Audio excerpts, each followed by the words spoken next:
What's up everybody, welcome back to a brand new video on Lexalexus. Today we're going through the championship review for match day 23. We've officially hit the halfway stage of this season, so now's a really good time to actually just take a step back just to analyse how have we done in terms of predicting this league. We've got to talk through the latest championship games as well. We don't have a full round of championship games until Boxing Day, so we've got a tiny bit of an extended break in terms of the transitions between game weeks. We've got one midweek game to predict as well, which I'll be doing at the second half of this video.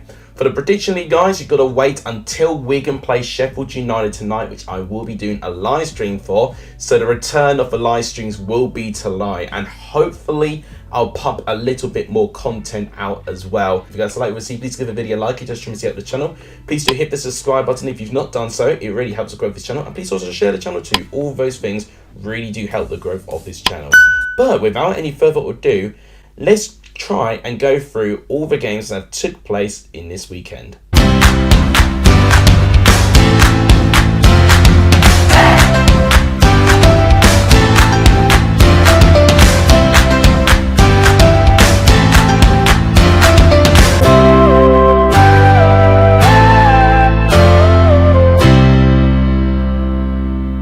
Well, didn't we have a bit of a brilliant game at St Andrews between Birmingham and Reading? A 5-goal thriller, which is not typically something we see within this tie if we look to the recent history. It's ended Birmingham 3, Reading 2, which that win for Birmingham puts them in 9th place, just outside of the top 6. By only 2 points. Is it surreal to see Birmingham this high up the table? For me it is, and I think a lot of people, including myself, have completely undermined Birmingham's success this season. Clearly what they got right has been their transfer window, but I actually think Eustace has found a way to make this team play well. And look at this, from 36 minutes in, Birmingham commanded to a 3-goal lead.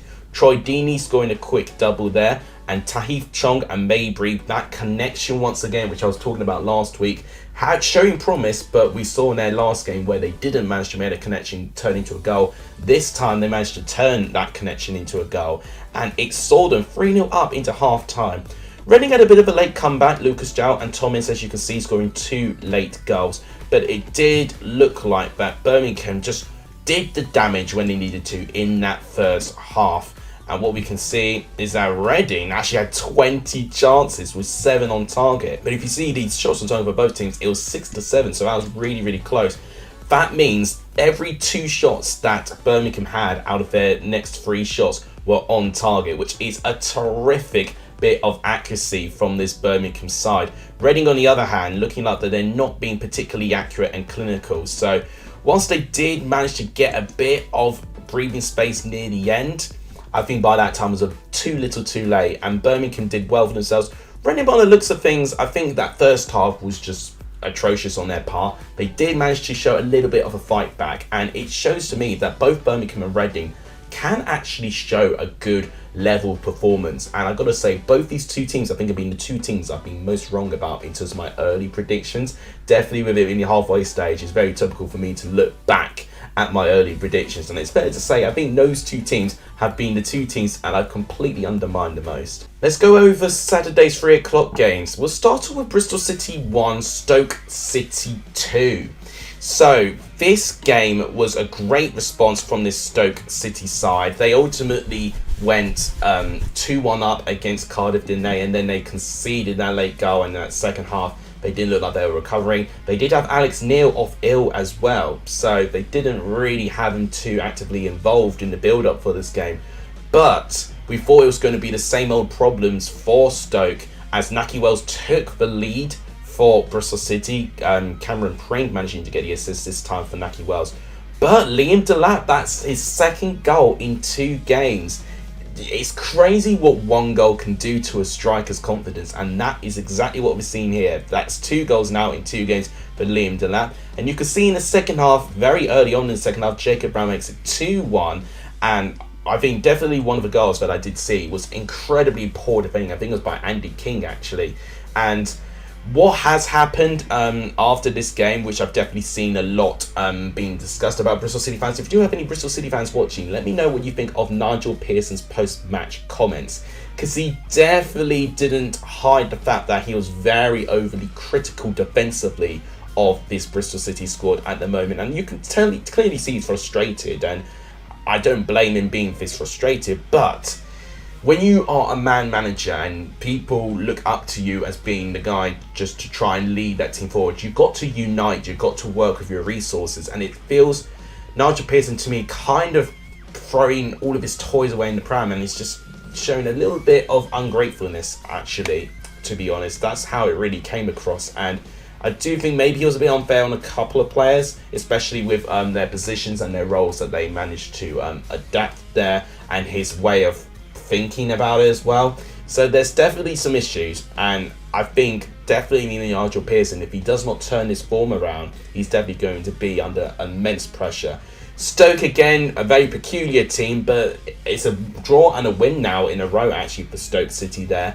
If they can actually get some consistency together, you can see what sort of results this team can be capable of. So we'll see if Stoke can be able to carry this on when they play in Boxing Day. What an incredible game at Turf Moor. We saw Burnley beat Middlesbrough by 3-1. We knew that this was going to be a really close game. We knew how improved Middlesbrough were with their form. You look at that table there. Middlesbrough still actually in around that, just slightly below the top half of the table. But you saw those 3 wins in a row, and it was really going to be difficult for this Burnley team to win.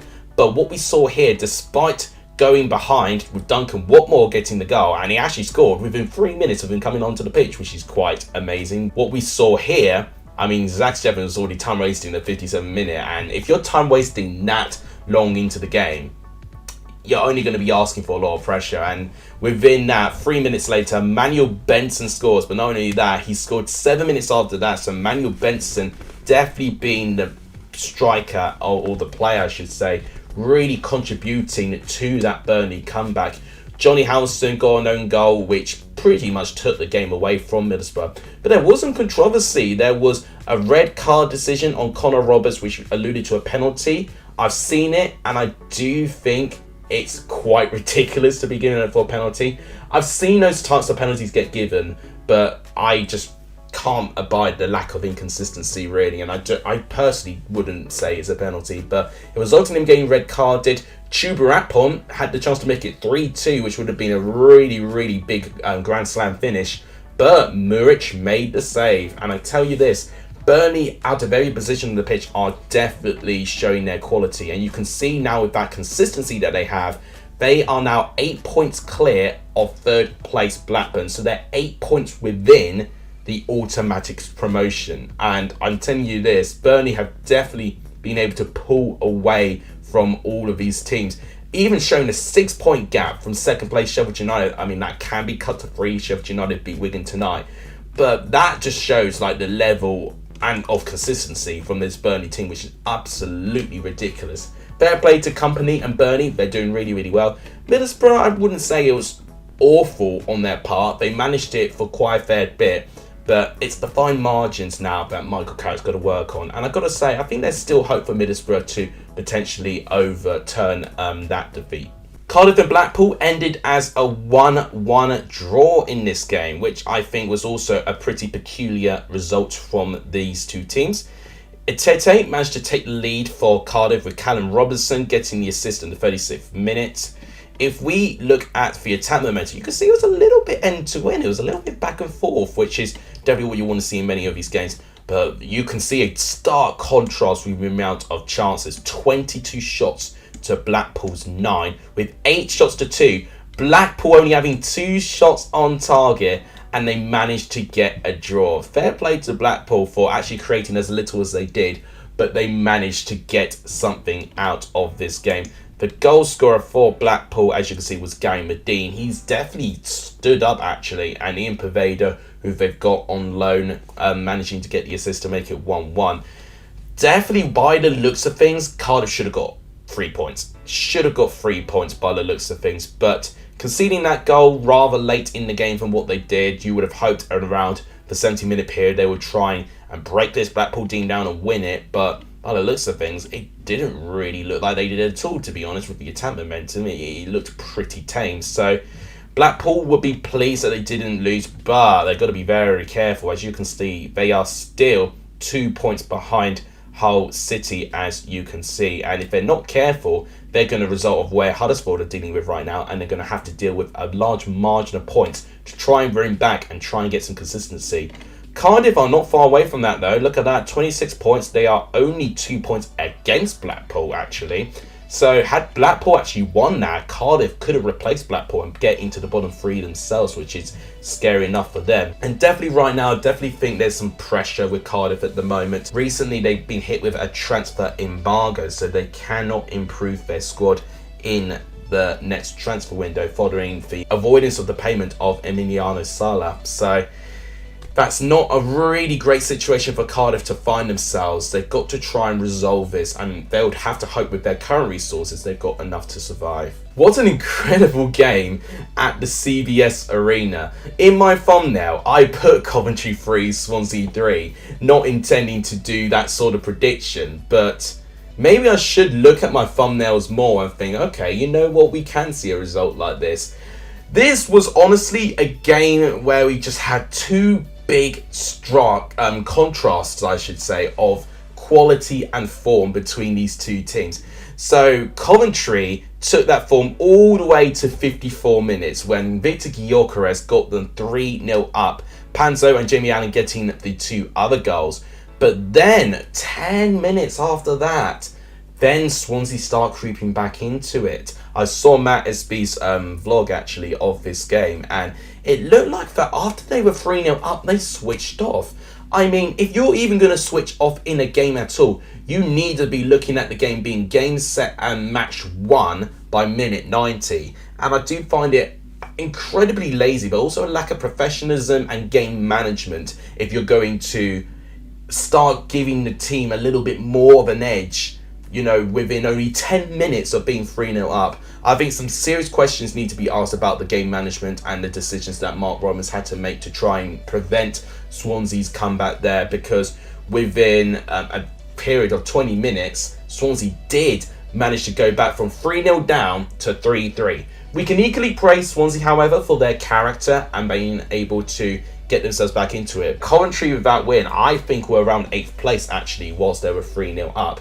But now with that draw, they've fallen all the way down to 14th, and those are the fine margins that really do separate the more accomplished teams in the Championship. Swansea are in 10th. They definitely clawed back a point right from the mire, but fair play to them. They're going through a bit of a winless run at the moment, but only one defeat actually in that form. So they're able to try and rack up the points in their own way, getting a draw. But definitely one thing for Swansea moving forward, they definitely need to start winning more, because we can see actually in that 20-minute period when they got 3-3, when it goes well, they can play some really good stuff. But overall, very disappointing for Coventry. Are we seeing Huddersfield being cut away a little bit? It does feel that way as they lose 2-0 to Watford.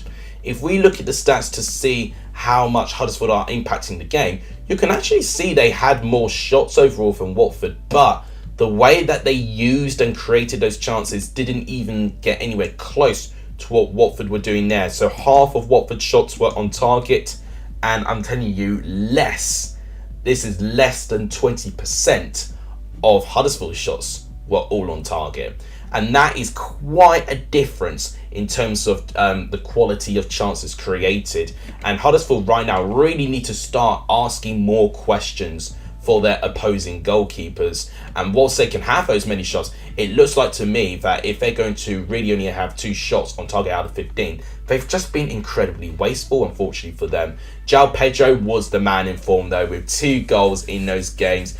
Definitely on another level of performance in that whole entire game. So fair play to him. And actually, for the fact it got to 0-0 at half time, it did look a little bit scrappy, a bit cagey. But we just had to wait for that moment of quality, and that, of course, came from João Pedro's feet. So fair play to João Pedro and Watford. That keeps them in the top 6 and relatively comfortably now as well, with 37 points. They're now starting to form a gap between the chasing pack and within the top 6, and that's a great recovery for Watford. So Slaven Milic does deserve plaudits, but for Huddersfield, another gap is forming, but it's a relegation gap. You can see they're on 19 points, and 21st place Hull is on 26, so that's a 7-point gap. They are 7 points from safety, Huddersfield. If they do not improve those results ASAP, they will start getting cut adrift by quite some way. But it just feels like Huddersfield are just completely low on confidence at the moment, and a miracle would need to happen for them to reignite some positive form and momentum, unfortunately. A bit of a fiery game at the KCOM Stadium between Hull and Sunderland. It ended as a 1-1 draw, but we did see a penalty miss, we saw red cards, we had a good amount to break through in this game. So let's talk about the penalty miss first. It came to Oscar Estupinan, where, you know, obviously he was the top goal scorer for Hull City in the early part of the season, at least had the chance to make it 1-0 Hull, but he missed his penalty. And then within 10 minutes after that, Elliot Embleton gets a red card. I've not been able to see what caused Embleton to get sent off, but I will be looking at the highlights as soon as I can. One of the big moments in that game is the return of Ross Stewart, and obviously Ross Stewart returns. What does he do? He scores a goal. He makes it 1-0 to Sunderland, and I'm telling you, I think Sunderland definitely could need someone like Ross Stewart to really encourage the attacking players to even get involved more in the scoring. But disappointingly for Sunderland's part, they do concede an 82nd minute equaliser to Ozan Tufan, with Ryan Woods getting the assist. Hull for a home point. It doesn't really steer them away from safety yet. I definitely think Rossini is going to be under loads of pressure to try and get this Hull City side on safety, but it's definitely feeling a bit more positive performance-wise compared to their draw against Watford, I would say. They just now, as I said to Swansea, need to turn these draws into wins just so they can start climbing up this table. Sunderland in around the middle part of the table. I definitely think with their form being a little bit up and down, I definitely feel like with the return of Ross Stewart, we probably will see Sunderland getting a little bit more consistent results and positive results on that front. Preston and QPR battled it out, and it was QPR, the team that doesn't have typically a great record against Preston, who won by 1-0. Neil Critchley's first game in charge, and what does he do? He beats his previous Lancashire rivals Preston by 1-0. And the goal scorer was Jimmy Dunn, which I remembered from last week. I was very critical of Jimmy Dunn's mistake that led to Burnley's third goal when QPR played against them last week. What a turnaround for Jimmy Dunn to go from 0 to hero within 1 week of training and preparation for this game. Kenneth Powell managed to get the assist for that one to make it 1-0. Let's look at the stats for this one, since I've not really been able to see too many of the highlights. You can see, actually, look at that, 70 shots to 10, 6 shots to 2. It definitely felt like to me that Preston did not have that same level of terms of attacking play going forward. And I think it's something you've got to credit QPR a little bit. I think they were able to find a way to limit Preston. And it was clearly evident to me that QPR managed to use their quality to good effect and managed to take their chances. And I think Preston, for how little they did manage to create, it does give me a small concern that Preston, you know, despite being just below the top 6, they could have stayed in that top 6 had they beaten QPR. Because QPR beat Preston, they now swapped places in terms of the top 6. So Preston, don't think they are the finished article yet, but they definitely have shown that they can compete there. It's really about consistency. But QPR, I'm now just intrigued to see if this is going to be the start of a turnaround. Is this managerial bounce going to last long enough for QPR to stay in the top 6? You know, we're going to have to wait and see. But it's a big challenge for Neil Critchley, I would have to say. I definitely think it's the biggest job he's landed in terms of his managing career. So I definitely feel he's definitely got a big amount of responsibility. But I think he'll thrive with that. I think he's someone who thrives off a really good championship challenge. West Brom are just completely thriving now, aren't they? It's a 3-0 victory on their part against Rotherham, and it was goals by Jed Wallace, Grady Diangana, Brandon Thomas Asante, missing the pen but scoring the rebound to make it 3-0. And I was gutted because I predicted 2-0, so that penalty ultimately took my prediction away from me there. But you could see there, look at this flawless form from West Brom at this moment of time. It's an incredible recovery. So if you take away those 5 wins, they'd have been 14 points and a 5-point gap from Huddersfield at that point.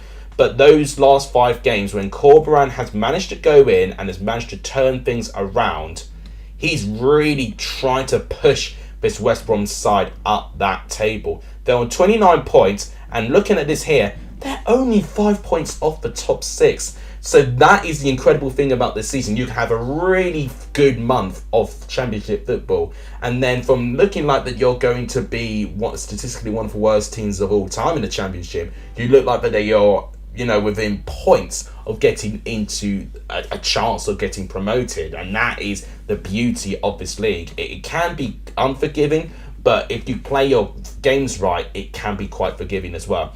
For Rotherham, I think they're struggling a little bit. It's back-to-back defeats on them with them now. 26 points they are on. And obviously, Wigan on 25. They can overtake Rotherham if they actually do manage to avoid defeat against Sheffield United tonight. But what I will say, if you lose 3-0 like in any game, really, and you don't offer too much, then I do have small concerns. Look at that, only 2 shots in that entire game. This definitely was not a great performance by Rotherham. They've got to try and accept that they just were off the pace. They're going to have to try and move on mentally and make sure that they can attack the championship season again, because if they start letting these games slide into their form, they will be going one place, and that is the relegation battle. The final game to talk about is Norwich 0, Blackburn 2. Since Luton and Millwall was postponed yesterday, we're not going to be speaking about that, but we will speak about this one because I was able to watch this one. This was the only game I was able to watch. And what I grasped from it is that Norwich looked so vulnerable on the counter-attack.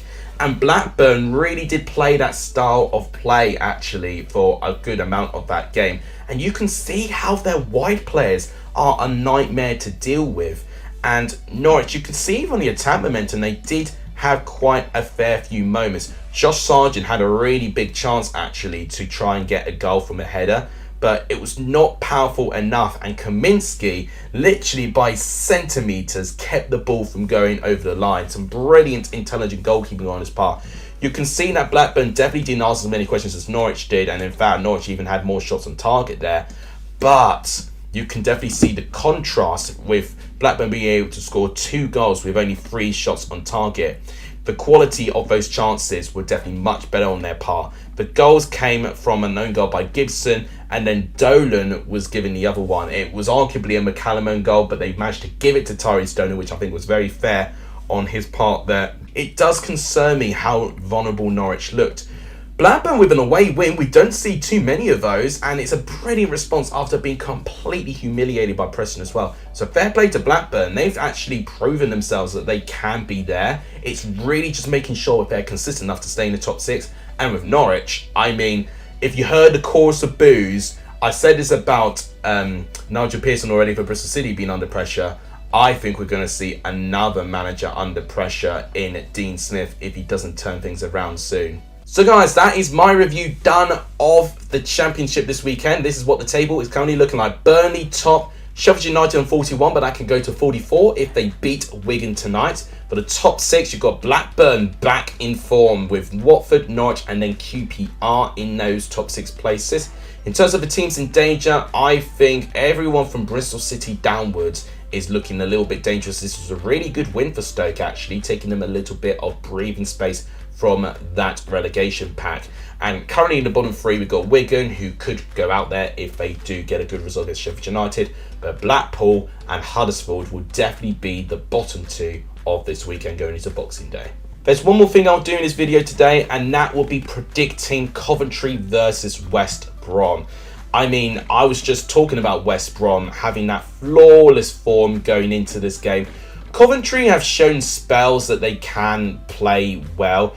This was definitely a real disappointing game for Coventry to take a 3-0 lead and to throw it the way that they did is really, really disappointing. And one thing I'm going to be really interested with West Brom especially is about their clean sheet record.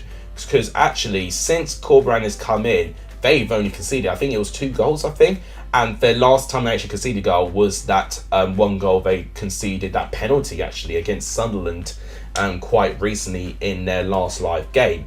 Their 4 other games where they picked up wins, they've kept clean sheets. And Coventry, defensively, have not particularly looked really, really good, especially in the last 40 minutes of that second half. So it's a very intriguing game for me to see. But as a prediction, something tells me that Coventry will compete but I'm going to give West Brom the benefit of the doubt based on their form at the moment. I'm going to go for a 2-1 away victory to West Brom in this game, I think. But guys, make sure you comment that prediction in the comments down below so I can include it in the prediction league totals. So guys, that wraps it up for my video today. If you guys enjoyed it, please give the video a like. It does tremendously help the channel. Please do hit that subscribe button because it really does help the growth of the channel. And please share the channel too. All these things really do help. Thank you guys so much for watching. You guys are legendary over the end of this video. And as always, I'll see you guys soon. Take care, everyone.